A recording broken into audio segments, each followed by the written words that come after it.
Welcome everyone to the Credible Nerds podcast. My name is Justin, and we are here back to talk more Indiana Jones.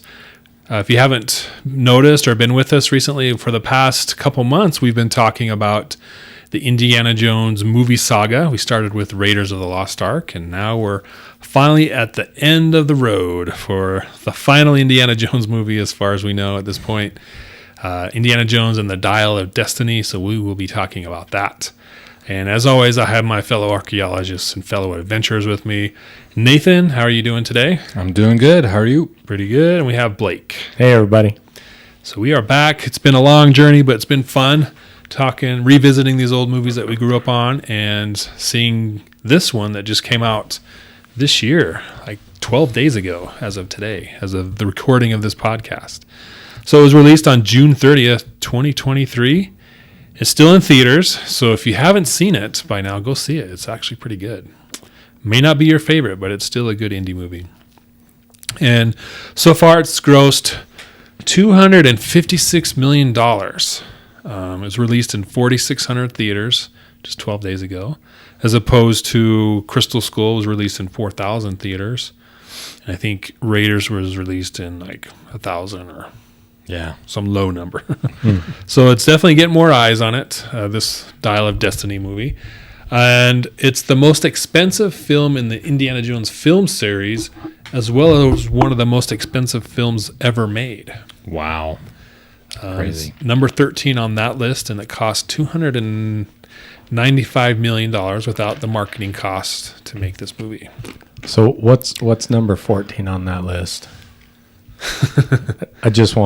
I'll have to look that up. I just want to know what cost just slightly less. Yeah, it was like $5 million. I think it's the new Mission Impossible movie. Oh. Yeah, it is. So, I think number 1 was The Force Awakens.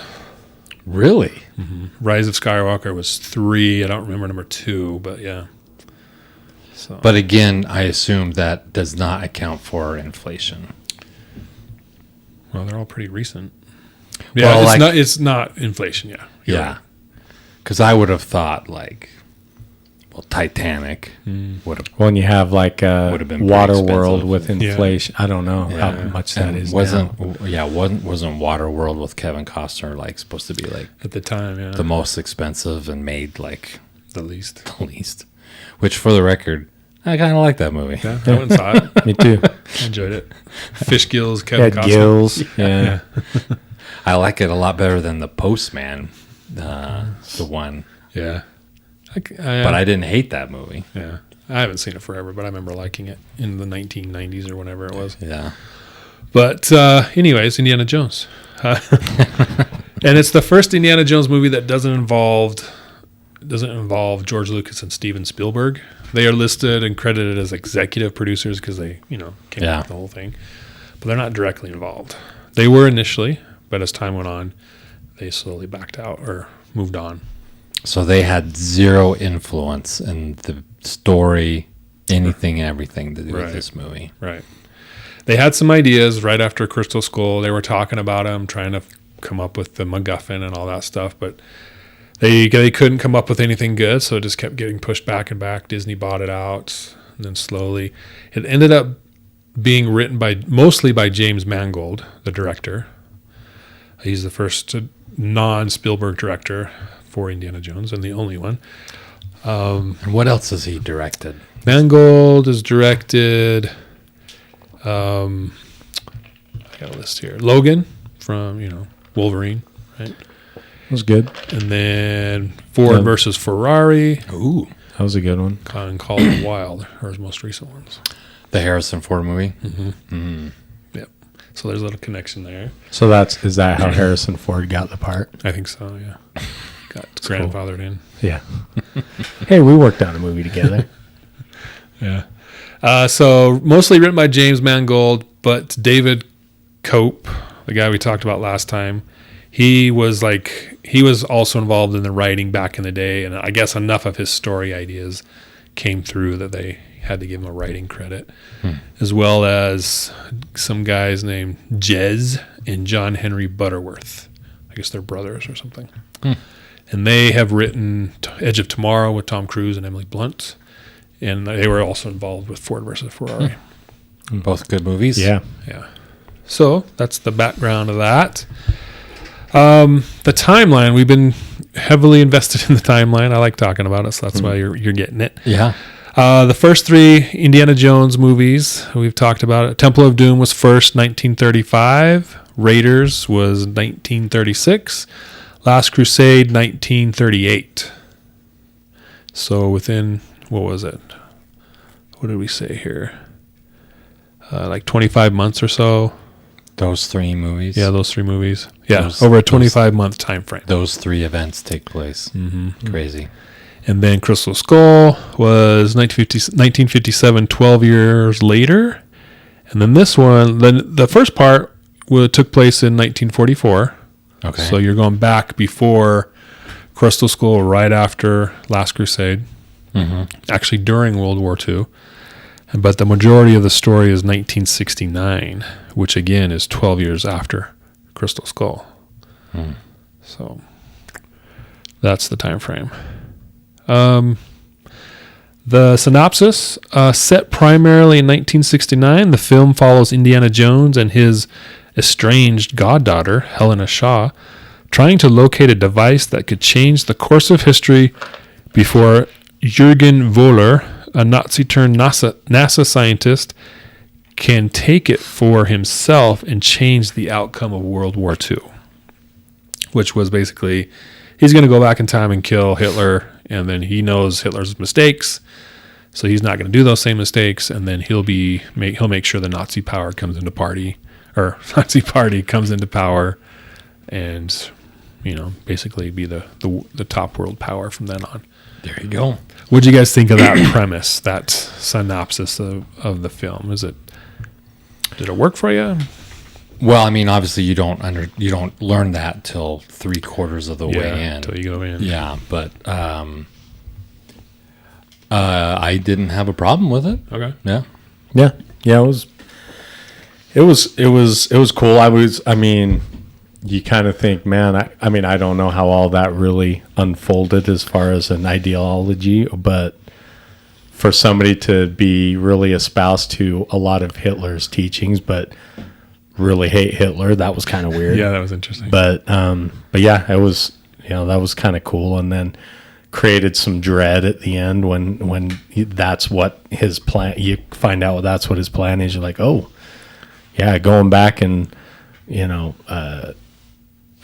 adjusting for the mistakes of the most evil man in history. And that had some, kind of weight to it. So, Yeah. it was cool. And, it was a theory that he had. I mean, Yeah. it wasn't like, I mean, it gave you the idea that this guy's crazy, that he thinks he can do it, but he believes that it's possible and he's going to try. So whether it could actually happen or not really wasn't the point. He still was going to do whatever he was going to do and be violent as he was, and his henchmen, and do all the things that they were going to do, regardless of whether or not it was feasible. Yeah. So I mean, yeah. Yeah, I liked it too. The time travel, I don't know if it threw people off, but for me, I mean, it's time travel has kind of become a pretty strong story point in a lot of movies lately. So Yeah. it's not a big of a reach as far as like a fantasy type film or Yeah. alternate reality or whatever. I mean, even with that being said, I still felt like it, again, compared to Crystal Skull, where it was, to me, that was kind of like otherworldly science fiction-y. This, as crazy as that still sounds kind of a grounded idea, because it's like, you've got all the events are kind of like mysterious things that could happen here on Earth, but they have to do with like a higher power or some sort of, I don't know how to describe it. I'm failing miserably, but the point is it didn't bother me for some reason. Okay. Well, and I thought that we were talking about this a little earlier. He's an archaeologist. He loves history. He loves, all these things. And then, it's kind of poetic for him to at the end be able to go back in time and visit some of the things he loves so much, and and want to have that experience and want to stay and be a part of it. It would have, I think, an alternate ending that would have been cool would have been for his goddaughter to go back without him, and then for him to have ended up in a museum. That would have been all right. Like his mummy or something. His coffin or something. Yeah. Oh boy, his fedora. At least some of his stuff, but that would have totally. I like the idea that they ended up not right, because everyone would have been complaining. He would have been like, Harrison Ford messed everything up for the future, because he told him about how to fly, and he told him about how to this and do all these things. And our future. So if they had done that, everyone would have walked out of there. Or if at the end, instead of Marion coming in, it was George Clooney or something. That would have been. Yeah. Or Kate Capshaw, right? There you go. Oh no, Willie Scott's back. I like it. So, it didn't bother me that much, really. So the characters we've been talking about, Indiana Jones and his character development over these last, 24 plus 25 months is 2 years, so 26 years, right? His time on screen. The 1944 version, what'd you guys think about him? He's more in line with what we've seen in the previous three. Yeah. I really enjoyed that whole sequence. I thought it was great. Mostly. There were a couple times where the CGI was a little you could tell wonky, and there were some parts where the movement looked a little cartoonish. Like specifically, like there were some scenes, some of the movements, some of the way the head moved and his body moved, it almost looked like one of the characters from that Christmas Train movie. What's that movie? Oh yeah, the Polar Express. Polar Express. The way his head moved and the hair kind of moved, it looked almost, and the way the light, it looked almost like I felt like I was watching the Polar Express for like a brief second. Just the way the movement, and I do know from some of the readings that it was CGI, but it was also, of course, a live actor, a stuntman, with either a CGI and or a mask on, or a combination of the two. Like that motorcycle scene, they said that was him with a mask that was made to look like Indiana Jones or Harrison Ford. But for the most part, it was believable for me, and it was, if anything, it gave us a look back to the Indiana Jones character that we all kind of enjoyed seeing, and the rough and tumble, making it up as I go along, and crazy, just go kind of a guy. When you think about it, these movies are really not. I mean, they're set in the real world, but you kind of have to give a little bit of, just a teeny bit of, like disbelief. I was going to say. Permission that some of this stuff is not like I guess it would be licensed to be like, okay, Harrison, everyone's, maybe he's got a little bit of a superhuman power or something like that. Some people talk about the fact that he drank from the cup. He may have walked out of there, but maybe there was a little bit of leftover powers from that. I don't know. Yeah, definitely. And that opening sequence, I think if that wouldn't have been there, or if it would have been different, maybe felt flat, I wouldn't have liked this movie. Just because it starts out, and I remember watching it, me and my wife went to see it, and I was excited watching this. This is cool. And I was like, I even turned to her and said, this is a fun movie, because it's just the action, the jokes, or not the jokes, but the banter, right? Yeah. Just everything was like, this is classic indie. Yeah. As much as we're going to get at this point. Yeah. Imagine if it had opened with just this old 80-year-old Indiana Jones standing in front of the classroom. Yeah. Like the other movies. But instead of the kids all the girls all batting their eyes at him. They're ignoring him, and he's just talking to a bunch of kids that aren't paying him any attention. That would have been a pretty flat and like, ew. Yeah.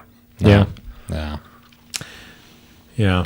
What do you think of the CGI? I thought it was, so I was surprised at how long the scene was. You know, I thought when it started, I'm like, oh, this will be like maybe 2 minutes, whatever. Yeah. And it was like 15, I don't know. It felt like 15 minutes or 20, a long sequence. And usually the CGI is distracting, you know, and it wasn't. And I was even paying extra attention to it. And I'm like, wow, they handled this really well. And they're not like, it's either distracting or the scenes are filmed differently or unnaturally to try to limit the face, like a lot of, you know, scenes from behind or whatever. And like they went full into it, and it was, I mean, for me, it was like one of the best ones, right? I mean, second to Scorpion King. That was, I remember thinking we don't need actors anymore. It's hard to hold up to Scorpion King. It is. But you know what? I mean, it gets me excited for the future because it keeps getting better, and that just tells me that eventually their CGI is like when they de-age people, it's gonna. But it would be at the same time. I will add.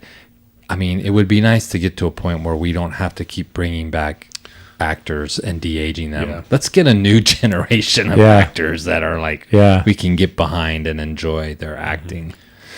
Yeah, for sure. So that happened. Then we, like you mentioned, we jumped to 1969, and he's this old guy teaching in front of the classroom. A complete opposite, right, from Raiders. Raiders, everybody loves them. They're paying attention. They're like enthralled. And these students are just like, whatever, dude. Yeah. Well, and outside you've got, you know, kind of the other theme here is astronauts taking over, and so he's now a relic. He's now an archaeologist, and outside of his classroom, his boring classroom, there's a parade around space exploration, you know, the future. So it's kind of staged it up pretty well. Yeah, I think. Yeah, I agree. The old, the new. In with the new and out with the old, right? Yep. Yeah. So it's his last day. He's retiring. Pretty sad retirement party there. Yeah. He's like, I just want to go home. So he goes home, and he's kind of a loser at this point. Think so? I think so. You'd call him a loser, huh? Well, he thinks what the state of his life is. He's alone, no friends. His work is pointless because the kids don't care, right? They've moved on, and he's living in this crappy apartment. Yeah. So maybe loser's too strong, but yeah. I just look at him as like just a sad old man whose life is over, basically. Yeah. But I mean, like this is kind of what it's come to, and what it will eventually come to all of us, right? It could come to all of us in some way. I hope I'm not getting divorced and living by myself. Well, I mean, being single, you know, and downsizing, and your kids are gone, and you're just kind of like... And kind of like all of your... Like, I mean, obviously, he's got all these exploits, and that's just... Now he's just an old guy. He goes and knocks on his neighbor's door, and his neighbor just thinks he's an old guy. He doesn't know he's... Indiana Jones, and he has had the experience, which his apartment had so many, you know, references to his past, which was pretty cool and pretty neat, and all the pictures. But I mean, I think that I just think it would represented what eventually happens to everybody, you know, and it's in with the new and out with the old, and we're kind of end up just our kids get older, they move out, they have lives, and we just kind of like. You know, just kind of. Well, he's definitely changed as a person, right? Even from when we last saw him in Crystal Skull, he was living a better life. Yeah, pretty much the same life as what he was in the beginning. A little older, but still kind of the same place. Still kind of esteemed. Still, exactly. So he's run the gamut, and there's change. Crystal Skull would have been like kind of like the tail end of his peak, right? He had peaked and had probably been there for 10 years and was just like kind of coming to the end of that peak, because I think at the end of the movie he was promoted to like dean or something like that. And so okay. Also, family wise, we find out throughout the movie that Mutt has signed up for the service, went to Vietnam, was killed. And that led to him and Marion kind of having, I don't know, they didn't really go into it, but they just couldn't get past that. Yeah. Or he couldn't, at least. So that affected their marriage, and they were divorcing. So Yeah. they had the divorce papers and stuff there on the fridge. All right. So definitely some character development. We're introduced to Basil Shaw. That's his buddy on the train in the 1944 sequence, where we've never heard of this guy, but yet he's like his best friend. And he's kind of the bumbling idiot type sidekick, right? He can't do anything right. He's slow. He's not a fighter, and he's getting caught. Of course, Indy got caught too, but Yeah. Do you think Indiana was there like on assignment, or do you think he was like, he had like heard or knew something was going that they were doing, and he was like, hey, secretly like went AWOL, so to speak, to go get this, this spear or the dial? yeah. Well, we learn in Because he was trying to get the spear. right. He didn't know about the dial yet. That's what he was on there for. But Yeah. We learned in Crystal School that he did serve in World War II, right? So that's a good theory I hadn't thought of. I was like, yeah, maybe he's either on assignment or he's gone rogue to get this spear, because that's his archaeology is his first passion. So he's going to. yeah, because it was just him. It wasn't like there was a group of, because I thought at first that he had snuck in, but there was like this contingent of backup guys hiding in the trees. Yeah. But that turned out not to be the case. And I'm like, I think he went rogue, and I think he just snuck away to go get this spear. But it doesn't matter. Possibly.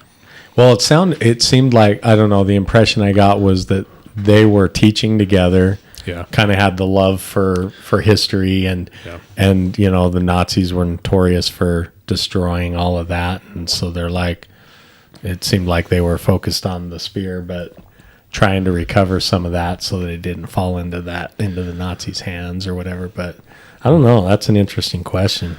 Yeah. And he mentions that he has a daughter, like when they're going to kill him. He's like, no, I have a daughter. So that's kind of the first intro to this goddaughter, Helena Shaw. Helena Shaw, Basil's daughter. I don't think we see the mom. No. I don't remember. Yeah, but they're good enough friends that she's Indy's, Indy is hers. Yeah, godfather. So we're introduced to her, and I had said earlier that I didn't really like her at first. But as the movie went on, I was like, it sat with me. I kind of sat in that, like, okay, she's not, because she deceives Indy at first, right? When they first meet, she's like, oh yeah, remember me? Where your best friend is my dad, and I'm back, and then she steals the dial, the half of the dial, right? So I didn't like her because of that. I think that's probably purposeful, right? You're not supposed to like something like that. Yeah. But as the movie went on, I started to like her, and I really overall didn't have a problem necessarily. Yeah, I didn't have a problem with her and what she did. Yeah. It didn't surprise me because in the trailer, you could tell they presented her as someone that they didn't get along, right? Yeah. Because there's that scene in the Casbah, the bar, where she's like, I don't know. He's not my godfather. I don't know this guy. So in the beginning, when she's acting like, oh, you're so wonderful, and I'm like, she's up to something. Okay. So because that's not the way they portrayed her in the trailer, that she was like his sidekick or anything like that.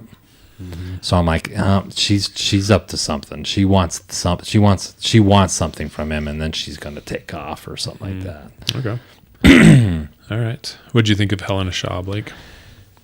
Same impression as you. In the beginning, I didn't quite like her, and I don't know why. It took me a little while to warm up to her, but maybe I don't know. And then it was a little bit weird, like she steals the half of the dial and kind of leaves him in that. But like, and movies do this, right? And if you think about it, in reality, it's like, oh my gosh, that's pretty brutal. She left him back with these murderers. Like, see you later, Godfather. Yeah. And I didn't think about that, but I did as you were saying that. So I can understand why people would be mad. Yeah. But then she warms up and is like, all right, she's just a, kind of, that, whatever, kind of a little misguided, little whatever. And she warmed up. Yeah, I get that. I didn't ever even thought about that. That thought didn't occur to me, but I realize now that she totally left him trapped in that room with those guys that they'd seen shoot other people. That was that's pretty not good. Yeah. Yeah. And So you had, before we started recording, you had compared her to someone else. Another Harrison Ford. oh yeah. movie? Oh, I was just kind of well, when you think about it, I mean, she basically is kind of acting like a ruthless smuggler, and who do we know it to be kind of like this, ruthless kind of all for myself, one for all smuggler guy is Han Solo. So and for the money, right? All about the money, right? So I'm and then I just asked the question, well, if she wasn't the way she was portrayed in the movie, then what? And you didn't like that, then what would you have wanted? Yeah. And I don't know what that answer would be. 'Cause obviously it couldn't be a romantic interest, 'cause that'd just be weird. Yeah. Yeah. Maybe she is an archaeologist. Yeah. She'd studied at least, so maybe a peer level. But then they would compete, kind of like what they did anyway. Yeah. An enemy like Elsa was in Last Crusade, which she kind of was anyway for a bit. Yeah. Mm-hmm. So I don't know the answer to that question. What would be her role? If she was hey, I'm with you and we're a team and let's go find this thing together. I don't know that would have worked because he didn't want to find it. Yeah. He was I don't want anything to do with this thing, and he had it hidden. Yeah. So I think this is really the only way that they could have really done it so that it was interesting, right? Any other way I would have been too convenient. I don't know. Yeah. Yeah. Okay. What about another love interest? No. Instead of Helena Shaw, And no. a 60-year-old instead of an 80-year-old. Right? She's a little younger. Helen Mirren. Helen Mirren. Something like that. I could get behind that. But Harrison and Helen Mirren running around. Aren't they in 1923? oh yeah, 1923. Is that Helen Mirren that she's It with? is. Yeah. It is. Oh, really? Yeah. Yeah. So they could have done that adventure and then retired. Actually, that took place before 1923. So Yeah, that's never mind. It wouldn't work. Yeah, that wouldn't work. Had it been Yellowstone, then Yeah. it would have. So Sallah's back. Yeah. And it was kind of a cameo type thing, pretty brief part, but I thought it worked. Yeah. Yeah. I mean, Sallah's still Sallah. I mean, he just like Indiana, their age is you can see their age, but they're still. I know there's a part of me that's kind of I was surprised that I would have imagined Sallah never leaving, Egypt and where he lived, right, to come to live in a teeny tiny apartment in New York and a hot. I mean, just but. And he's with all his grandkids. He's with all his grandkids, and it's packed. But and case in point, he's I miss the desert. I'm yeah. Why did you come? Yeah. I'm sure he had some reasons, but Yeah. The environment, the economy. Who knows? You can make it up, but yeah. Well, and it did, when he drops him off at the airport, and he's like, let me go with you. I want another adventure, and I kind of thought. I mean, obviously, logistically, that wouldn't have really worked for the story, but a little part of me is let the guy come along with you. One last adventure. Yeah. But it would have been fun if he had maybe went and then did do something that helped him out, but then he's I gotta get back to New York. Grandkids. He blows out his knee or something. Yeah, and he's this isn't for me. go on without me. Yeah. So he has his appearance there. Shows up with some camels. Yeah, I got the camels. That's why you got them, and way back when. Yeah. Okay. The villain, Jurgen Voller, Dr. Schmidt. He rebranded as Dr. Schmidt. I guess he works for the CIA now. Yeah. In the current time. Yeah, that was interesting. The whole, the CIA was helping him, right? They were like helping, because he built something for the he rocket. built something for the rocket. So they're like helping him with his passion project or whatever. Was that the deal? I think so. Supposed to be that the one CIA agent was like, okay, we're going to help you do whatever it is you're trying to do, but because you did this thing for US, but she didn't seem, I mean, she did, but obviously his goons were shooting people, and she doesn't pull out her gun right then and there and be like, because they just murdered, like these civilians. Yeah. And she's just like, hey, don't do that again. you're not supposed to do that. Yeah. Bad people. Yeah. Well, I think it's referencing like when the Nazis were dethroned, a lot of the scientists came to the U.S. and started working on a lot of science stuff for the. Because they didn't get on the plane to fly to, and that's where she ends up getting shot, right? Well, in Tangier. When there, even after all that happens, they get on a plane and chase after Harrison Ford, and continue to look for him for help him get this whatever it is she believes he's looking for. Mm-hmm. So that part I was like, man, the CIA is kind of ruthless. Yeah. So how'd you guys like him as the villain? Do you feel like he was competent, resourceful? I really like that actor, Mads Mikkelsen. Yeah, I really like him as an actor. Yeah. Ever since the James Bond movie, that was the first time I saw him. Yeah. I was like, wow, this guy's he's a creepy dude. He's a good bad guy. Yeah. And then I've seen him in other films, and I really like him. And I mean, I think he did great in this, and I think he could have even done more. Yeah. I think could have had him been more like even a little bit more. Like there was that scene that I thought was a really good scene when he's talking to the waiter. Yeah. And he, and you could just like, oh man, you're a racist guy, man. Yeah. But maybe even a little bit more of that, like just, because he seemed evil and racist and all of that, but still kind of harmless as he pursued his, main. It would have been, cool to see a little bit more of that evil come out on the side, a little more ruggedness. Because I mean, come on, that part where he gets whacked. That was one of my favorite things. I went out loud in the theater. I was like, ooh. Me too. I'm like, he's not coming back from that. Yeah. So the entire movie, I'm waiting for him to like pull off like a mask or something, or a piece of his face, and he's like, this is why I hate you, and like his jaw's like hanging out or some crazy thing like that. Agree. And it never happened. I'm like, how did that guy not so much get a mark from that, getting clobbered like that on the train? I know everyone's asking that question. Yeah. I think that was a miss a little bit. At least have like a scar. Grizzly scar or something. Yeah, a big scar going down his face. Yeah. How is he not walking with a cane or even in a wheelchair, man? Because he was just walking around like that never happened.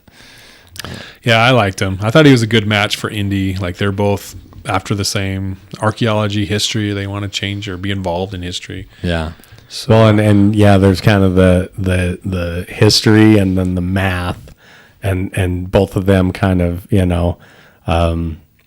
from each of those different sides of academia. That was kind of cool. Yeah, I thought he was good. Definitely wanted, like you said, more of him. Then we got Teddy Kumar, Helena's short round is how I saw him. And I appreciated the symmetry between he got picked up the same way, right? So she's like, he's trying to steal my pocket, pick my pocket. Yeah. So I can appreciate that, but he wasn't as good as short round. Yeah. No. He grew on you, but not as good. He's older than short round would have been, but yeah. I mean, what did you think of the plane? Him flying the plane? Oh, it was a reach. Going from like practicing with some props or plates or whatever he was doing to actually flying it. Yeah, when I saw that, I was like, oh, whatever. All right. So he's kind of a tag along the whole time. It's like, oh, there he is. Oh, he got kidnapped. Dang it. Yeah. But he was all right. But then Marion Ravenwood Jones, brief appearance, but I really appreciated the end that she was there at the end, because it reminded me how much that is Marion. That's the true character of Marion that we saw, right? Yeah, Not absolutely. what we saw in Crystal Skull. There were glimpses like we talked about, but definitely that was not Marion. Yeah. This is Marion. Yep. So I'm glad we got to see that a little bit. I wish a little bit more screen time for her, but I don't know how that would work or where that would fit in. But Excuse me. I thought it was a good addition. The ending there. I also, you don't have mine here, but I also liked Antonio Banderas's character. Right. Yeah, he was good. But that was another one where I'm just like, man, it does not pay to be Indiana Jones's friend. Right? Like if he ever called me up like, hey, remember that favor? I'd be like, no. I was gonna bring that up. I don't know if you have it separated out, but I thought this movie was pretty violent.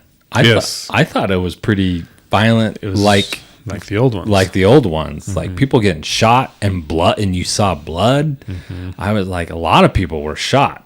And I was like, wow. I was like, almost like maybe more than I would have liked to have seen or used to, right? But man, they were just shooting everybody. Everybody was just shooting everybody. I was like, and when that character gets shot, I was like, it really was like, man, as you just said, this is not good. This is like rough. That was surprising. Yeah. Yeah. It's surprising because it's Antonio Banderas. You're like, you can't shoot Antonio. He doesn't go Banderas down like that easy, you know? Yeah. I thought, I mean, like maybe he gets like in a life-threatening situation, right? Where they leave him to like, they leave him on the boat the boat's sinking and he's stuck on it. Yeah. But then right before you see him figure out a way, they pop up and grab a life raft or something like that. And they figure out. But I mean, I'm like, man, they're killing a lot of people in this movie. The poor innocent teacher lady and the admin guy. What are you guys doing back here? Bam! Boom! Jeez. They could have just been like, we're a friend of, Dr. Jones. We're just waiting for him. Tied her up to a desk or something. We're just blowing people's hearts out in this movie. Yeah. The McGuffin. First, it was the Lance of Longinus, or the Spear of Destiny. I like that better. And it was the spear that allegedly pierced the side of Christ as he was hanging on the cross. I don't think they referenced any power to it like the other artifacts. No, I think it was just kind of like supposed to be something of historical significance. Yeah. The Nazis had it, and Indy finds it eventually, but then they realize it's a fake. Yeah.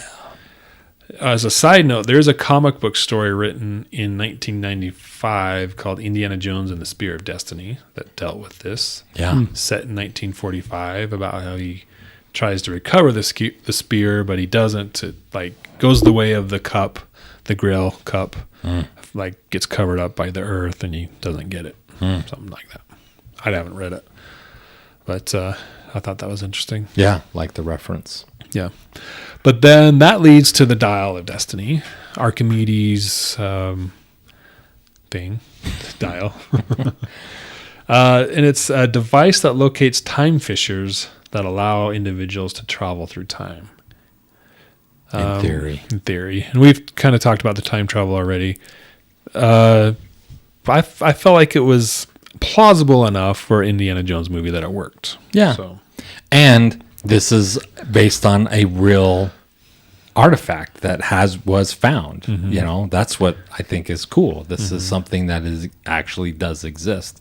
Of course, they have no idea what it was, and what it does. But they looked at it and they found it and they dated it, and they're like, we didn't think that they had this kind of technology based off of how old this artifact is. So it's scientists, I believe, till to this day are perplexed. Yeah. The gears and everything that this thing does. I mean, of course, if the date that they have it is right, it should be something that was so old it would have been way more advanced than what anyone would have had at that time. So I think that's really cool. Yeah, it was a good tie-in there. Yeah. And it's called an Antikythera. Yeah. Nicely done. Yeah. So, and it was supposedly created by Archimedes.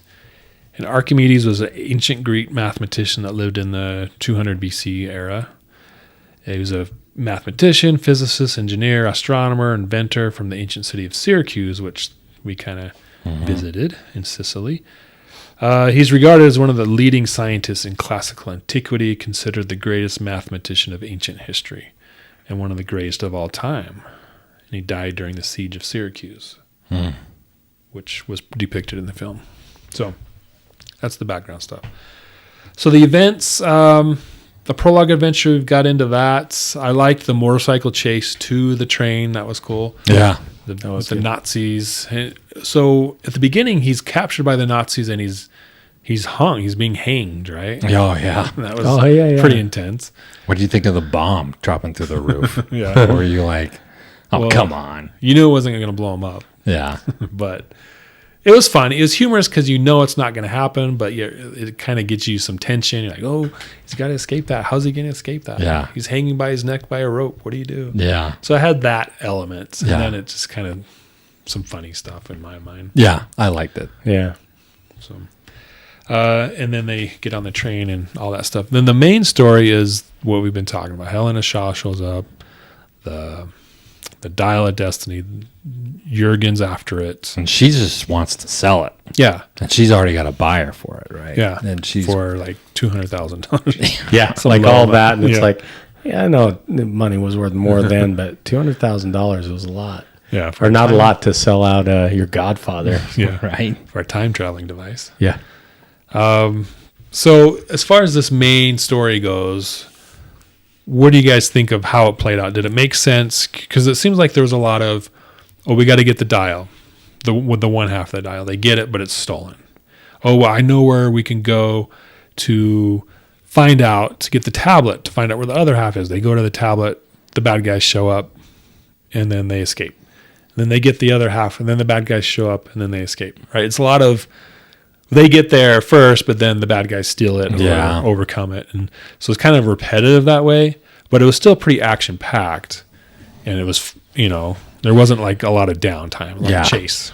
And I don't know, was he trying? Harrison Ford didn't seem like he was interested in getting the dial. He just wanted to keep his goddaughter from getting in trouble. Because he was just like, what are you involved in? What's going on? And he's following her. Right. She's the one who wants it. In the beginning, though. Yeah. And I at first, I don't think he really cares, right? But then it doesn't, you correct me if I'm wrong, but does it turn into this whole, well, we gotta get it all together and find it to keep it out of the hands of the bad guys kind of a thing? Yeah. But isn't she still really always still trying to find it? Because ultimately she wants to sell it. She's always, it's not till the very end that she's kind of like, oh, wow, this thing actually works. Yeah. And she kind of has that change in character, right?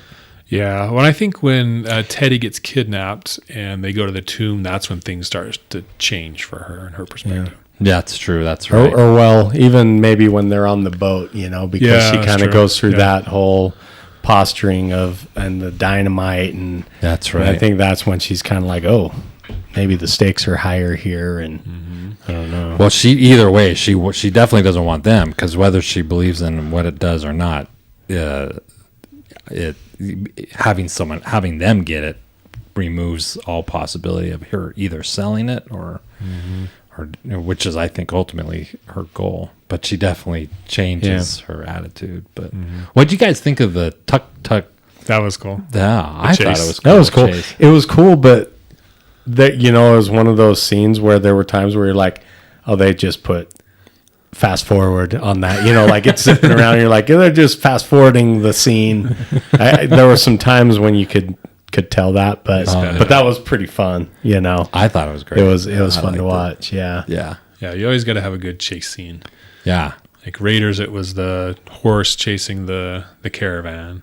Yeah. Temple of Doom was the mine car chase. Yeah. Last Crusade was the motorcycle chase. Yeah. Crystal Skull was through the jungle with Jeep those jungle. Yeah. And now we got this. So does it match up? There you go. Does it hold its own? Is it? I thought it was great. was I liked fun. it. Yeah. And I loved how they were like telling him, "No, you're going the wrong way," and he's just kind of like, "This takes place in Tangier, is it?" Yeah. And he's just like, he's taking all these roads and just completely ignoring them. Yeah. Like he's like, "Really? You're gonna tell me where to go?" He's Yeah. like, "Do you know who I am? Yeah. I know my way around every place." Yeah. That was the impression I got. Yeah. What did you guys think of throughout this main story, especially in the Tangier part? He's got his hat, his fedora, his coat, his whip, his bag. In 1944, 35, whatever, I thought it fit really well. But in 1969, it just was like, this is weird. Like he's not. Yeah. He's still dressing like he's outdated. Yeah. In his clothing. Yeah. That didn't strike me. I didn't really think about it, but now, I mean, It's just everyone's get what dressed you're in saying. more modern clothes. Yeah. Because so he should have been wearing like a track suit or something. yeah, Tracksuit. Should have had an afro yeah.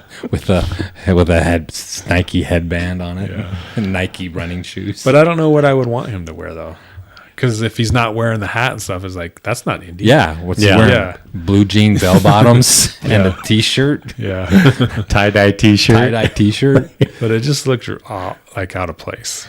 Yeah, no, I didn't. I never. I mean, I still dress like I. You go- Bugle Boy jeans. Yeah, yeah. I still dress the same as I did. Do we ever really change once? Yeah, that's You a good know. point. So it doesn't bother me. I wouldn't expect him being the kind of guy who keeps up with fashion. Yeah, The hat, I guess, would be considered a little outdated, right? Definitely no one's wearing fedoras in the 60s. So, yeah, but the satchel, the whip, I just look at that as tools of the trade for himself. yeah, definitely. And I did like the Archimedes tomb scene. I did. It's got the like traps and the Yeah. secret. I don't know if necessarily secret, but Got the bugs and stuff. bugs. and- Yeah, Yeah. they got to get to the tomb. Oh yeah, the It- bugs. I love that. It did feel just a little bit hurried, though. Like it did start to feel just a little procedural, and like we didn't spend quite enough time in there, so it felt like you were like Just it was ticking a off the boxes. formality. Yeah, that could have been just a little longer. Like, all right, let's spend a little time in this world, but Yeah. But it was cool. Willie Scott was having bugs crawling in her hair for like 10 minutes. I know. And then she had to reach in and stuff and grab stuff and stuff grabbing her. Yeah. Yeah. I mean, I can understand the disappointment that there wasn't more of it, but that's because, you really like, and I love the bugs. I thought that was like, oh man, what a great Easter egg or callback. And this time they're like, I mean, these were pretty real looking bugs compared to, Yeah. and, Ants. and yeah. Yeah. One thing I was kind of a little bummed, and we've talked about this in general, is in the trailer, you see like a big round spherical ball. Yeah. Like you see Helena like use like a bar or something, and it falls and it starts to roll, and that obviously wasn't in the movie. Yeah. I was like, oh, we didn't get That'd have been cool. that Oh, Easter yeah. egg. But there, if you watch one of the trailers, there's a 2-3 second shot of this stone ball rolling down a thing, and you're like, oh, dang it. Yeah. What was that about? Yeah. So they did have a lot of reshoots with this movie. So that's part of why it cost so much. But I hope we get some sort of like deleted scene, and that we Yeah. get to see that. That'd have been cool. yeah. So they find the tomb of Archimedes, and the other half of the dial's in there. But they also see he has a wristwatch on. Yeah. What do you guys think about that? It's like he's a time traveler. Yeah, I thought it was cool. Yeah. And the wings on the sarcophagus on the front. Yeah. I thought I liked it. I thought it was cool.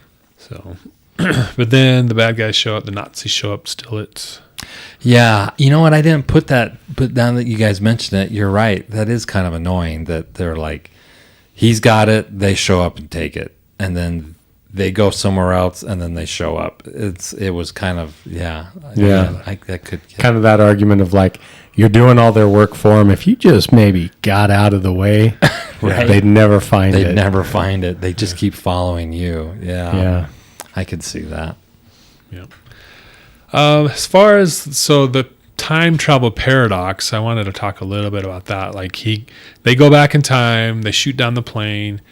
Helena and Indy parachute out, and then the Nazis die when the plane crashes. So I thought initially, like, look, here's the dial to Archimedes, and he takes it. And I thought that was going to create like a time loop. Like they found it because they gave it to him in the first place, and then he died and, hit it. But then they found it and gave it, so it was like this repeating thing, right? But that's not what happened. Like he created it. They gave it to, they found it. But then Did they give it to him? I remember the line of, make him make his own or something. Yeah. And I don't know what that meant. Did they take it with them or And that was another question. Is that I imagine, because they didn't leave it with him, as far as we know. Did we see it after Helena punches him out? Because they were going to take it back. They decided that. But then we don't know what happens to it, do we? Gosh, I thought they kept it. That's kind of what I thought. It was too. assumed that they kept it. Well, I thought you saw it. I thought it was like laying on the table. But Oh, like yeah, an yeah. ashtray or You're something. right. But I Back at ashtray the of apartment, destiny. we saw it. I thought that was the case, Okay. but maybe not, because it's been a couple weeks since I've seen No, it. I remember now that you brought it up. It's on the table. Yeah. The end table or something. Yeah, I thought it was. Okay. Together or split apart? I Together. Can't remember. Yeah. Okay. But yeah, Archimedes, like they take it. Well, don't they need it? No, I guess they did. It shows the rift still open. Yeah, and and it they're like, starts to we got to close. get back. It's closing. That Yeah. kind of a thing. But Yeah. he obviously looked at it and was like, "Eureka! I'm something like Back to the Future. Yeah. I finally made something that worked." I think that's why they were showing it to him, because they'd be like, hey, you keep doing what you're doing. It's working. Yeah.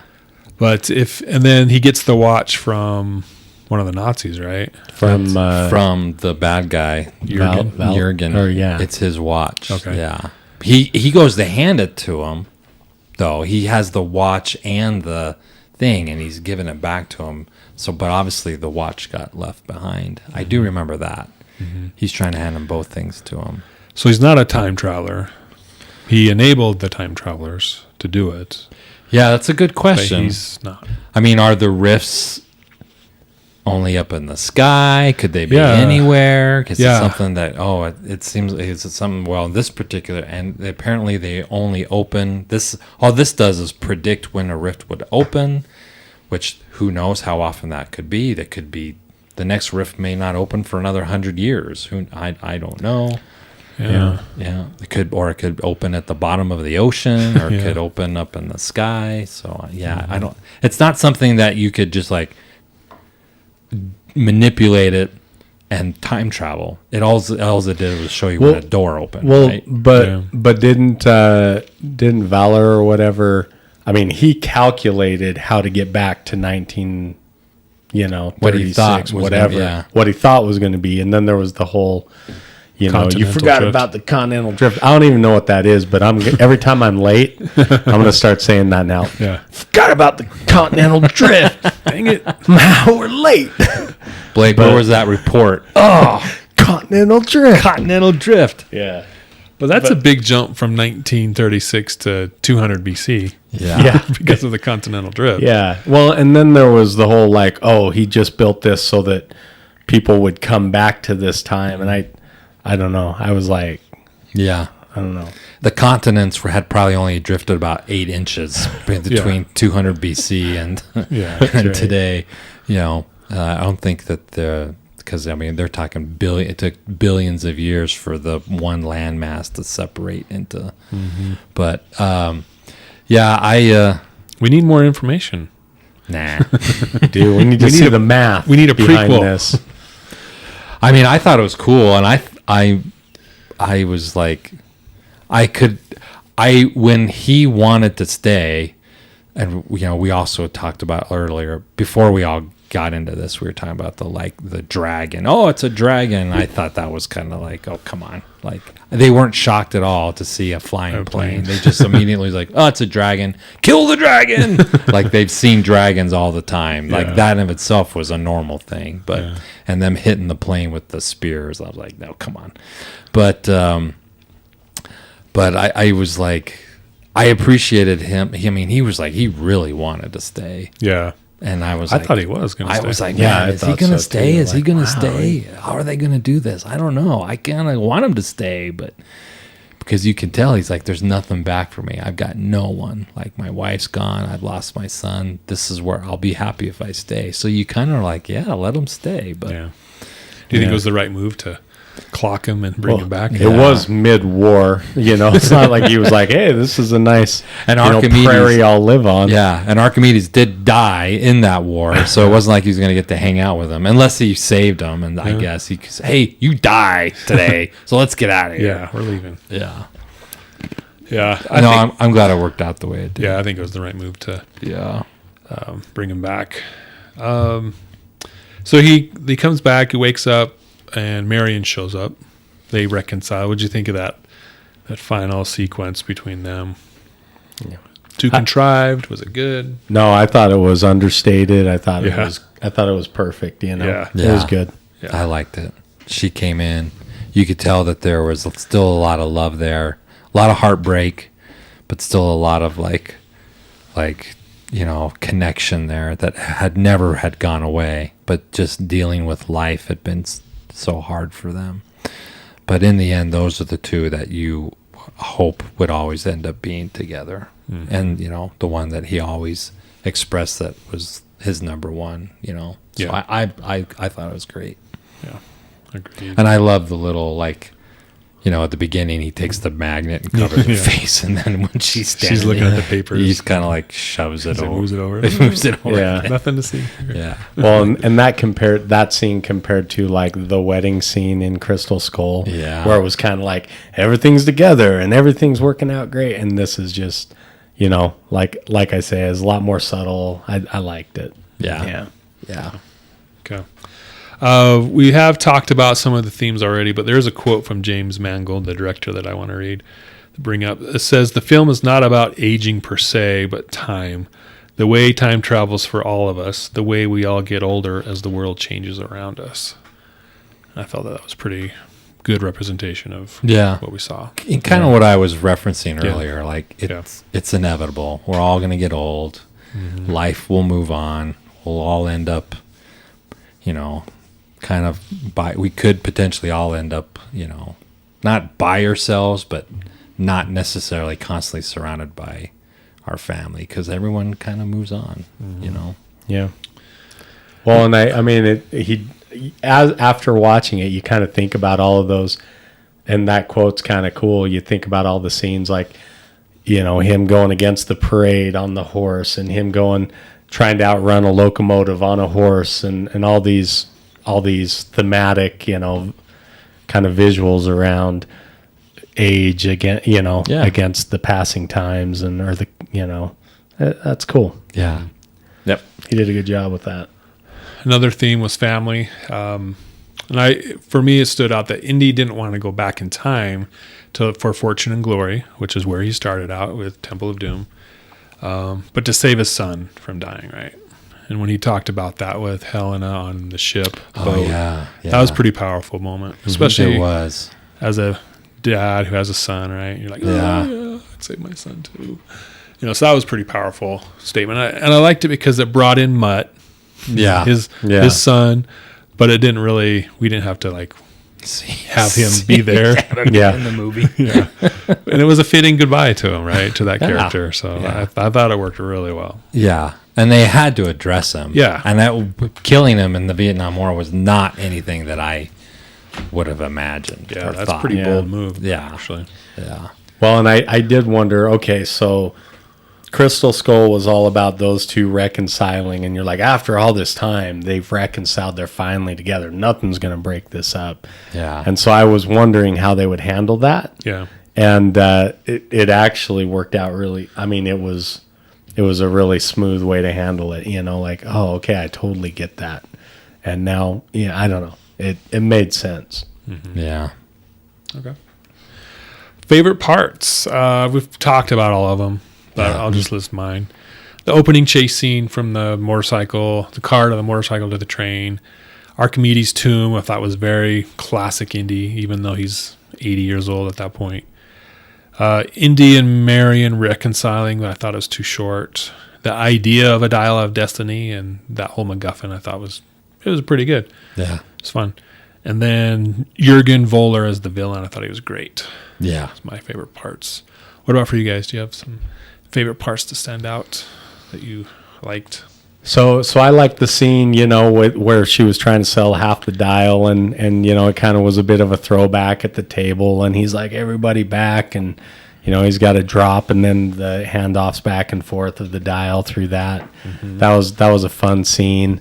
I loved it when Voller got hit by whatever that was. The water tower. That was pretty awesome. You know, just that whole first sequence, the hanging scene and all of that. It was really fun to watch. Yeah. Like y'all say, that maybe in a few years I hope they don't, but maybe they could do an Indiana Jones with CGI that's like an early adventure that actually would look all right. But Gosh, nowadays anything's possible with AI and everything. Yeah, You'll be able to just like, hey, write a script with, you know. and produce a movie about, and it'll be done. Yeah. I know, right? And then the one other one was like in the plane when they're going and he's all dressed in Valor's dressed all in his Nazi garb and ready for his grand entrance, and then, you know, Indiana Jones is like, you forgot about the Continental Train. Even though that was kind of hokey, but it's like, I always love it when, you know, the villain is about to win and then for they're the cause of their own undoing. Yeah. And they start to realize it and they're starting to calculate, wait a minute, hold up, what? That was, you know, that's a fun scene. Yeah. So. Yeah, I mean, I enjoyed all that. I enjoyed what you listed here. Opening chase scene was great. Opening I loved the motorcycle scene and the Nazis in the sidecar and he rams them into the tree. That was so brutal. Yeah. I loved it. I loved it. I was like, oh, that's awesome. I love that whole sequence and the big 50 cal, you know, turret gun on the train and how it's shooting and it's going through the curve and it's blasting all through the train. That's pretty sweet. I was like, and they're hanging off the side. Just picking them all off. And that was like pretty intense and I liked it. And that whole fight, you know, on the top of the train and then him, you know, getting tossed off the side. Yeah. And I did really like and then the bar, you know, the restaurant cantina scene and that whole tut-tut chasing I thought was great. I liked it. You know, I thought it was cool to see him go underwater. We'd never really seen the scuba dive scene and into the eels, you know, the basically water snakes, right? Yeah, I thought that was great. I love the tomb. I love the end. Yeah, a lot of great scenes. Really, really like this movie. Yep. All right, least favorite parts.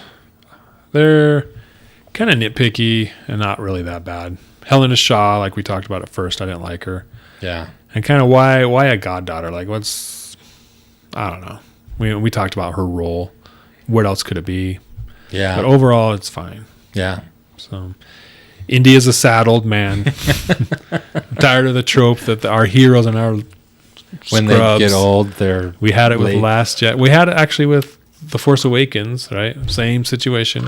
Han Solo's divorced or separated from Leia. Their son's a murderer. Their son's the most evil guy in the universe. Yeah. All our heroes just get, and when they remake these movies, or turn our heroes into. He was still more likable than Mutt, though. yeah. Kylo Ren, Mutt, Kylo Ren, and then Luke in Last Jedi. Kind of, I don't know. He didn't bother me that much, but it's a similar thing. He doesn't want to help out his friends. Yeah. And we got Indy. So I don't know. I just wish there was more. He's no short round. Yeah. And then Teddy, the sidekick, he's no short round. Indy. Oh, Indy is an old man running around. Like it was Like the way he moved. Yeah. Well, yeah. I mean, yeah. Crystal Skull, you're like, oh, he's getting kind of old. And then in this movie, like, he's old. He is old. Yeah. Old. I'm glad they didn't show him get on that horse. Yeah. They just cut to him on the horse. Yeah. Right. Could you see that? He's like, he takes the cop's horse, and the cop's like, "Hey, old man, get off my horse!" Yeah. And he's just like, it shows him trying to get away, and the cop just reaches over and just holds on to him, just like pulls him off. Yeah. Yeah, I mean, I think they probably had stuntmen to do just his walking scenes. Yeah. Hey, his running scenes. Yeah, the running scenes, but it's. Yeah, ultimately, I wish this movie would have been made in 2013 instead of 2023. I think. Well, this should have been the Crystal Skull movie, right? Yeah, I mean, that's really what it boils Crystal down Skull to. should have been done in the 90s. Yeah, well, really not done at all, but Yeah. So I think that's the ultimate problem there. Yeah. Do you guys have any least favorite parts that stand out? So you kind of mentioned it, when they you always think about like, man, if you could go back to one of those early wars with a big bomber, like, oh my gosh, they'd be scared to death. And it was like, as that huge plane comes in, for them to be like able to respond to that so quickly and so accurately shoot something down going 200 miles, that would be like, what in the world is happening? Impossible. Yeah, Yeah. the fastest thing I've ever shot goes 30 miles an hour, and guy on a horse. Yeah, and so that part was just a little bit weird. And then you say, he's no short round, but we were talking about this a little earlier too. Like, I think if this movie had been done, like if they were producing it now, they probably would have been like, oh my gosh, we got to bring short round back because of, everything everywhere all at once and kind of his resurgence and everything. And I imagine I love this movie. So it's almost like I wish there was also, I don't know, I could do another Indiana Jones in 2 years with short round. Yeah. Like, just give it to me. Yeah. But they can make it work. that's right. Have Ki Hui Kwan be the main character. Yeah. Right? And he's just like, hey, you should go here and do this. Yeah. That's right. I'll stay at home. Least favorite parts. Yeah. I mean, I didn't have a problem with Helena, but as I had mentioned earlier, I do get some of the points why people are like, thought that like the way they did. That plane scene, just her turning to him and saying, hey, can you fly that plane? I was like, that was like, no, not really believable. With Teddy? Teddy. Her turning to Teddy and go, hey, jump in that little plane over there. Follow us. And follow us. Like, what? Come on. All because he plays with this made toy thing, in the bar. Mm-hmm. Yeah, that was like, whatever. And, but short round could have flown. But they did. Did. I guess there was the pilot who was asleep in the back of the plane that popped up, right? Yeah, and that was kind of funny. Yeah. And then of course the giant arrows shooting the planes, and then what else did I like? Again like the main bad guy, like Jurgen getting hit with the water tower and like just showing up like nothing happened, nothing wrong, not even a limp. I was like, come on, you guys. But like, I don't know. I don't have a problem with like old Indy because he's old. So it's kind of like, yeah, I get it, but that is what it is. It is what it is. Yeah. So I agree with you in respect of that. They should have made this movie 20 years ago. Yeah. Instead of now. But, that's okay. So this makes Crystal Skull as being the only movie that doesn't have Nazis as the bad guys. Yeah. So sounds like I bet Nazis. the aliens were Nazis though. No, Temple of Doom. Nazi There's only aliens. Nazis Oh yeah, in Temple of Doom. That's true. Yeah. That's true. Yeah. So, but it seems like Nazis are the go-to villain. Well, they work well. That's the thing. It's just that's the time period. While he was alive, they were a significant thing during that time period. So, Yeah. yeah. Do you like the Nazis as bad guys? I mean, I don't have a problem with them as bad guys. They are bad guys. Well, it is. I mean, it is. Whenever it's almost like, okay, I hope the bad guy gets it. But then when you hear the bad guy is also a Nazi, you're like, oh well, geez. Now I hope he gets rammed into a tree, or Yeah. Gets his face blown off. I mean, someone could be like, really, Nazis again? But it's just kind of like, well, that's the time that all of these events took place, basically. Yep. But yeah. Okay. I liked them too. Final rankings. Oh, is this your final ranking? These are my final rankings. All right. This is the thing that started. Is this changing? It's changing. Because little backstory Okay. is after the last episode, I ranked Temple of Doom. Temple of Doom was your number one last time? It's been number one ever since we saw it. Okay. Then it was Last Crusade, and then Crystal Skull, and then Raiders. And then that night, I kept thinking about it, and I woke up in the middle of the night to like go to the bathroom or something, and then I laid down, and I was like, am I really going to place Raiders last? What am I thinking? So I like thought about it for a half hour or so in the middle of the night. That's so funny. But then I saw this like a week later. I was like, okay. And everything changed except for my first one after I watched this movie. Because we saw that the prelude, the prologue with Indy and the Nazis and just how fun that was to watch. I was like, yes, that is Indiana Jones, right? Yeah. That type of thing. And then Marion at the end, I mentioned it earlier, like that's Marion. That's the Marion we want, right? Not necessarily the Crystal Skull. Yeah. With Crystal Skull, it's like, oh, Marion's back. Sweet. I like Marion. But it wasn't like the real Marion, I guess you could say. So my rankings, Temple of Doom first. Okay. Raiders bumped up to second. Okay. from fourth. Wow. Big jump. Last Crusade, Dial of Destiny, Crystal Skull's last. And Crystal Skull started out 2. All right. Now it's number That's 5. a good list. I think I was struggling with it because if I have Crystal Skull last, that means I don't like it.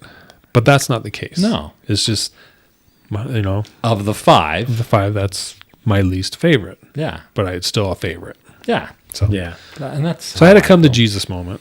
And, or come to a Lost Ark moment. Yeah. The Holy Grail moment. That's my ranking. Temple of Doom, Raiders, Last Crusade. I'll go next. So for me, and I know I kind of copped out by saying, the first 3 are all number 1, and then Crystal Skull's 4. That's kind of a cop out. So I'll commit to an order. I'll say Last Crusade 1.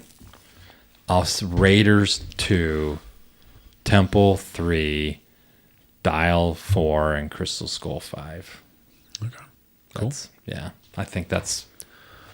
It could change tomorrow, but that's what I'll go with tonight. I'll go Raiders, Crusade first. Oh, Crusade first. I think Crusade is just kind of brings. For me, Crusade is like it takes everything that was good in Raiders and everything that was good in Temple and kind of like hitting on all cylinders. Yeah. Everything's the perfect mix. Yeah. Okay. So I'll do Crusade 1, Raiders 2, Doom 3, Destiny 4. And again, that doesn't mean, like to your point, Destiny's not a bad movie. Yeah. I like it, but but I have to put it in the context of, well, it's Indiana's chapter of life is he's older, so it's not the Indiana Jones, it's not the young Indiana Jones, and get to see him do all the things we love to see. Yeah. But that doesn't mean it's a bad movie. It's just different. Yeah. And Skull, obviously I'm not a fan of Crystal Skull, but it is an Indiana Jones movie, and I don't absolutely hate it. I definitely would watch Crystal Skull over a lot of other movies. So Yeah. So that would be my list. Cool. Yeah. So for me, Temple, Last Crusade, Raiders, Dial of Destiny, Crystal Skull. All right. So There you go. kind of, I guess we've all got the The top top three three or the first pretty three. much the same. Yeah.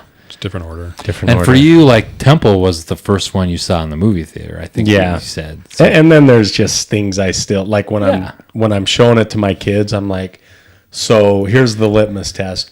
When I'm showing my son and my daughter's Indiana Jones, I'm like, okay, we got to watch them in order, but I'm really excited for you to watch Temple of Doom. right. And because you got the dinner, you've got the heart, you've got the, the just all those. So that's, even as I'm sharing it with my kids, I'm like, oh, they're going to love this one. And Yeah. so, yeah. But yeah, you're right. It's the first one I saw in the theaters, and Yeah, a big that's impact part of on it. Yeah. I think what I like about so Temple of Doom, love that movie, but it all kind of takes place in one location, right? I mean, That's you have true. the opening scene, which is a great opening scene. I really like it. But then they're on the plane, and then they're in the village, and then they're in the cave, and they pretty much stay. Yeah, most of the movies there. That's true. Right there. Last Crusade, Raiders. You get a little bit more location. Last Crusade, you see a lot. You get Venice, you're lot of in variety. Germany, you get a lot more variety. It's just, to me, That's a good point. you end up in Yeah. wherever the crescent moon is, and they find. I mean, it's just, it hits on, as you said. For me, it hits on all cylinders. It covers the gamut. So Cool. anyways, All right. good. Well, do we want to see another Indiana Jones movie? no, Whether not with it's Harrison Ford. with Harrison Ford, like in the Sean Connery role, where he's just kind of tagging along, or just sitting at home. So- Maybe he starts off the movie and then it moves on. Or Yeah. what do you think, Blake? So I would say kind of no for this, but like in the Rocky series when Stallone moves into Yeah. Train Creed, I was like, I don't know about this. And then he was nominated for an Oscar for that role, and it was a really cool show. And Yeah. so if they did it right, maybe they could pull it off, but I don't know. It would be kind of one of these things like, yeah, but as But I then you watch would it. have to okay, Marion would be dead, right? So then you're kind of like going back, like Well, it's going to take place in the 70s. Yeah. The earliest. And what is there in the 70s? I think you would end up putting him back in the same situation like Stallone was. He's no longer this millionaire ex-boxer living in a mansion. His wife's gone. Doesn't talk to his kid anymore. He's living in a condo, running a restaurant, right? And Yeah. do we want to see Harrison Ford Running a restaurant? run, like some retired professor guy taking on some young future? Oh, he's going to be this kid's the future archaeologist of our day. He's gonna find all the things. I don't think you could go much forward in time for it to be interesting. Too old. He's just too old. Yeah. Okay, so probably not that. But what about a young Indiana Jones? Like bring back Sean, what's his name? Sean Flannery, or the dude that played young Indiana Jones in the show. Age of Adeline. That guy? No. Here, let me look. So in the Young Indiana Jones Chronicles, Oh, Sean Flannery? I can't remember what his name is. I think it's But Flannery. like that guy. He's older. He's probably 50. Flannery? Sean Patrick Oh, Flannery, I think. yeah. Let's see. What does he look like? Yeah, Now. Sean Patrick Flannery. Yeah. So maybe him. Let's see. He was born. He's 57 right now, so that's You're not getting You're too much. not a lot Yeah. of longevity out of him. So a younger actor. When you pull up, if you wanted to go back to the time frame, because basically we've got like a 12-year. Two 12-year gaps, but we'd want to do the first one. Yeah. Yeah. The gap from when to when, which Crystal gap? Skull and Last Crusade. So that's 1938 to 1957.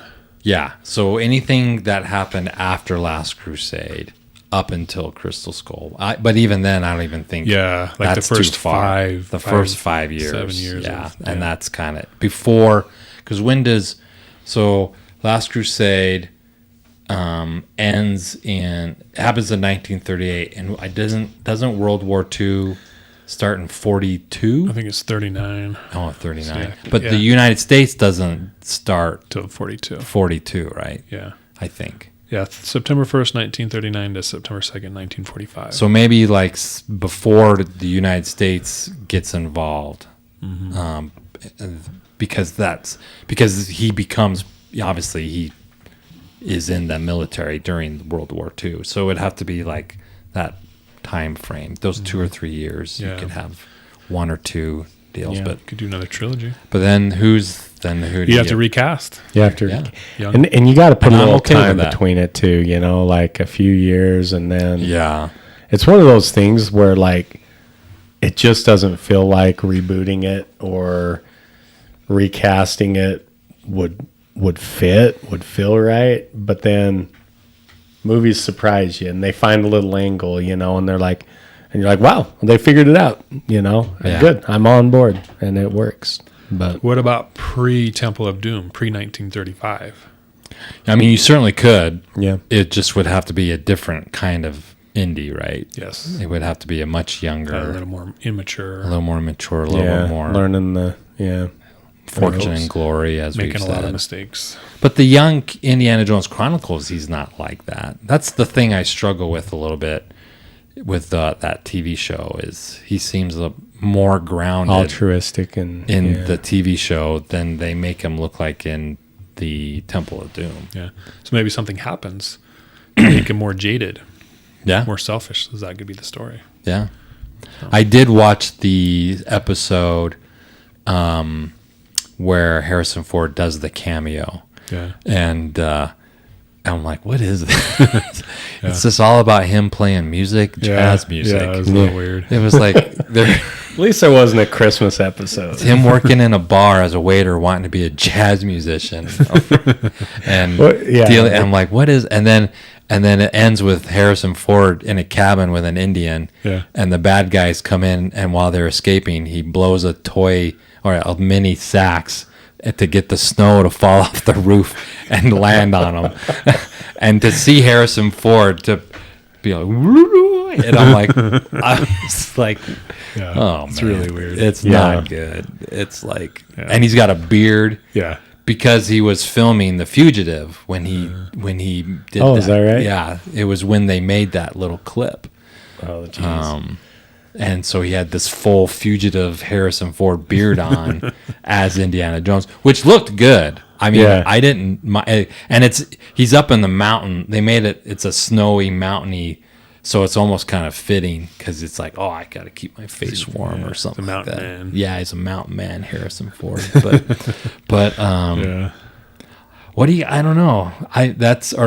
Who do you? I'm totally okay with it. I mean, I was okay with the Solo movie. I wasn't like a huge fan of who they picked to That's play. what you could do. You could bring in that guy Yeah, to play young Indy. I know. I didn't. Younger Nah, I don't.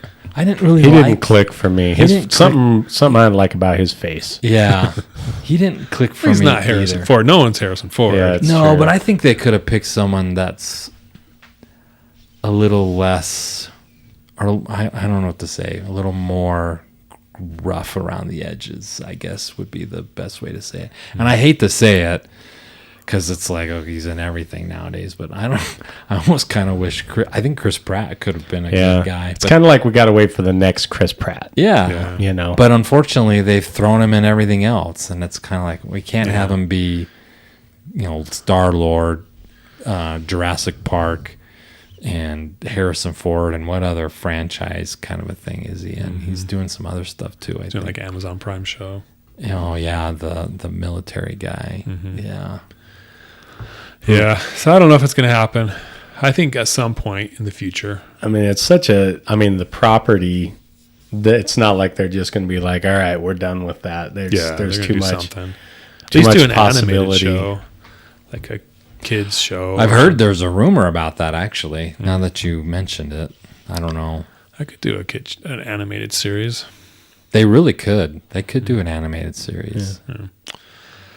Yeah. So overall, it's been a great series of great movies. Overall, I think It's unfortunate that Dial of Destiny is not doing very well financially, because it's a good show. I've seen way worse movies. And I just think, so our movie making heroes, they're older, and who are they making these movies for? Us. But and we're the ones who are making money. But like, movie tickets aren't that expensive. well, yeah, and like, so people who are in their 30s or younger, do they have any? Is there a disconnect? Is there do these appeal to them in any way? I don't think they do. I don't think so. Yeah. Well, not not grandpa indie for sure. Yeah. Well, and I think the storytelling's a little different. I mean, we've talked about this before. Like, our kids are like, I mean, it's got to be clipping through, and it's in your face. And so, the Mario Brothers movie, Super Mario Brothers, like, it's just color and bright and in your face and things like that. And it was super successful. Yeah. And that wasn't a great movie. And then something like this with Luigi. Exactly. Right. And so we'll see 3 or 4 more of those. But anyway, I don't know. It kind of feels like that more patient storytelling is starting to be a little bit of a commodity. But well, then you got the next Mission Impossible movie coming out with Tom Cruise, who's like 60, if not older. That's a good point. That's probably going to do really well. That's a good point, though, because that will do well. The last one did, and that is. But they're really good movies, and he makes good movies. And there wasn't really. He's kind of continued to make these where these had a big gap. Yes. So I think that's why those 20, 30-year-old, maybe even 40-year-old, well, we're in our 40s. But your 20, 30-year-olds are like, that's something they can latch onto because they saw it growing up. Yeah. Where a lot of people are like, when did Crystal Soul come out? 2008. Yeah. But like, it is just weird. It's fickle. Like, think about when I heard they were making a Top Gun sequel, I was like, what in the world? Like, how is that going to be successful, Yeah. And it was the biggest movie of last year, right? Yeah. And Was it really? I think so. It made like $1.5 billion or something. Oh my gosh. Yeah. And it was big. Not that good. no, It was good. but it was good. It's good enough. It But was for some entertaining. reason- It was entertaining for sure. It's very strange that movie did 1.5 billion and Tile of Destiny, which you'd kind of think these are in the same. The Tile of Destiny. I used to lay tile. What can I say? Sounded fun. The wristwatch of Destiny. Dial of Density. Good one. Sorry. No, that was great. But I mean, they're both kind of like on paper. You'd be like, the same kind of thing, right? Yeah. And weird that one made 1.5 billion and this is making, probably finish at 300 million or something. Yeah. Strange, fickle.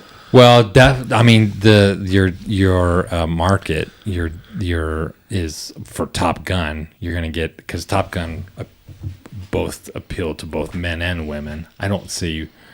This needed a beach football scene. Yeah, this needed Harrison Ford. He did have his shirt off there. He for did a have bit. his shirt off. I was like, he looks better than me. Yeah, I did. I'm like, geez, I'm jealous of that 80-year-old man's body. Wish I looked as good. All right. Well, thanks, guys, for joining us in this Indiana Jones rewatch series. Make sure you watch all of them, all 5 episodes. We appreciate you guys tuning in, watching, listening. Make sure you subscribe to our YouTube channel. It helps us out. It doesn't cost you anything. And we want to thank you guys once again, and we'll catch you next time. Adios. See you later.